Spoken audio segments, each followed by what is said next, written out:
Mari kita masuk dalam firman Tuhan. Di dalam Markus 4 ayat 1 sampai 8, Saudara, ya. Jadi Tuhan Yesus memberikan satu perumpamaan kepada muridnya, ya, bahwa dia mengatakan ada penabur. Yang pertama adalah penabur. Yang pertama adalah, ya, ada 4 jenis penabur, Saudara. Yang itu next, ada jenis 4 penabur. Ya. Yesus Kristus menjelaskan perumpamaan kepada murid-muridnya yang penabur yang menaburkan benih orang, yang menaburkan firman Tuhan, penginjil, gembala sidang, dan pengkhotbah. Benih artinya yang jatuh ke tanah firman Tuhan dan masuk ke hati manusia. Setiap jenis tanah melambangkan jenis hati yang berbeda. Yang pertama, Saudara, menabur di pinggir jalan melambangkan hati orang yang tidak mengerti firman Tuhan, lalu datanglah si jahat atau iblis yang merampas tersebut dan hatinya supaya mereka jangan percaya dan diselamatkan. Ini, Saudara. Ya, kita sebagai gembala sidang tugasnya menabur firman Tuhan saja. Nah, si pendengar ini kadang-kadang dia tidak mengerti firman Tuhan, Saudara. Ya. Nah, bahaya orang yang tidak mengerti firman Tuhan, akhirnya dia akan mengikuti aliran sesat, Saudara, ya, bidat-bidat palsu. Nah, oleh karena itu, gembala sidang tugasnya adalah memberikan penjelasan firman Tuhan yang sebaik-baiknya, yang sejelas-jelasnya, sehingga dimengerti oleh para jemaat. Ya, jangan sampai jemaat itu tidak mengerti, akhirnya dirampas oleh iblis dan jemaat itu akhirnya hatinya tidak percaya, ya, dan dia meninggalkan Tuhan. Yang kedua, menabur di tanah yang berbatu-batu melambangkan hati orang yang mendengarkan firman Tuhan dan menerimanya, namun ia tidak tahan pencobaan, ya, tidak tahan pikul salib. Sebetulnya kekristenan itu, Saudara, motonya itu adalah pikul salib, pengorbanan. Cuma kenapa dikemas orang sehingga menjadi teologi kemakmuran, Saudara. Seolah-olah ikut Yesus itu menjadi kaya, Saudara. Menjadi kaya boleh dan sangat baik, tetapi bukan tujuan itu, Saudara, orang Kristen. Tujuannya itu adalah menjadi garam dan terang dunia, ya. Menjadi garam, berbuat baik kepada sesama, dan menjadi terang dunia, menjangkau jiwa-jiwa baru untuk dimenangkan, diselamatkan di dalam anugerah kasih Tuhan Yesus Kristus.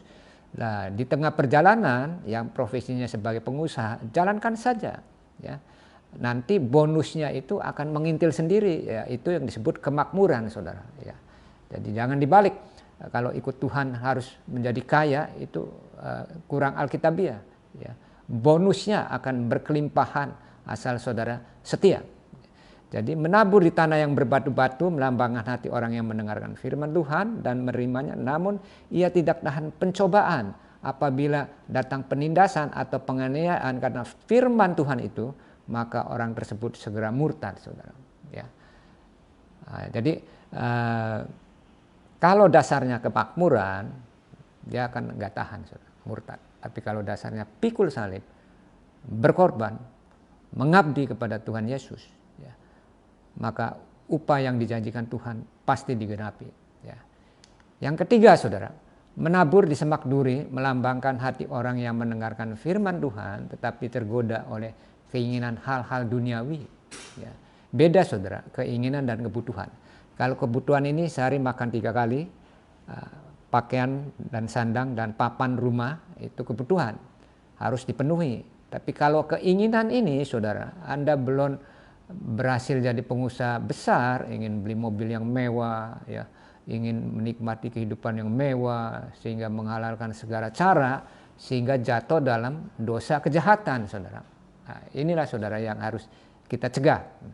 Nah, yang keempat ini, Saudara, menabur di tanah yang baik, melambangkan hati orang yang mendengar firman Tuhan dan mengerti Injil, dan menyimpannya dalam hati dan melakukan perintah Tuhan dan mengeluarkan buah-buah, ya. Buah-buahnya ini yang harus berkarya, Saudara, ya. Jangan buah-buah yang ecek-ecek, buah-buah yang melempem, buah-buah yang tidak berprestasi, yang berkarya, berprestasi, memiliki reputasi nama baik, ya, memiliki jejak rekam, track record yang unggul, ya, terutama untuk melakukan kehendak Tuhan. Inilah saudara poin 4 ini. Jikalau gembala sidang bisa mendidik jemaatnya menabur di tanah yang baik, melambangkan hati orang yang mendengar firman Tuhan dan mengerti Injil dan menyimpannya dalam hati dan melakukan perintah Tuhan dan mengeluarkan buah-buah berkarya, berprestasi, melakukan kehendak Tuhan, bersinergi antara jemaat, majelis dan gembala sidang. Terjadilah satu ledakan dari gereja kecil menjadi gereja besar, saudara. Dan disitulah Anda akan menikmati kemakmuran, prosperity, damai sejahtera, sukacita, saudara. Ya, jadi kami menghimbau, ada janji Tuhan kepada gembala sidang, ya, poin yang keempat itu. Taburlah saja dengan yang terbaik, nanti Tuhan akan yang menyempurnakan, saudara. Jangan berkecil hati, ya. Ada kesulitan apa-apa Anda, ya, telepon saya, ya. Sakit kecil, sakit berat, ya, menderita apa segala macam, nanti akan dari pusat akan mempertimbangkan, ya, apakah perlu layak dibantu atau tidak, ya.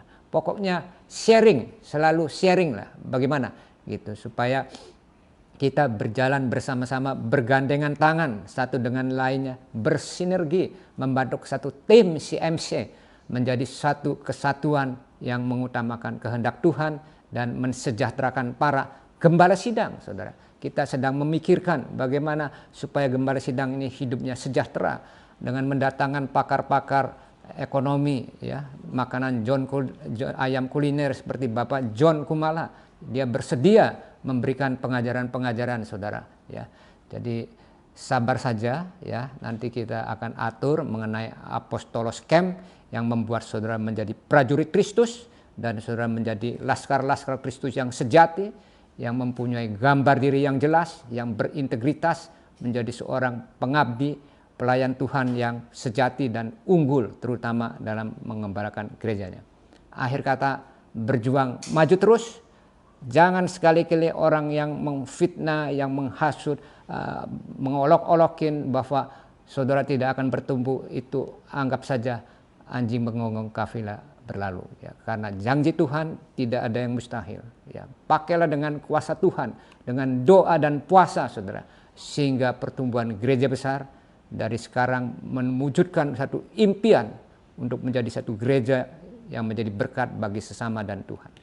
Akhir kata, kami mengucapkan selamat berkhotbah masing-masing 5 menit apa adanya, supaya kami bisa menilai Anda bahwa Anda luar biasa di hadapan Tuhan, ya. Tidak dipaksa, dengan ketulusan. Akhir kata kami mengucapkan selamat berjuang. Terima kasih, Tuhan memberkati.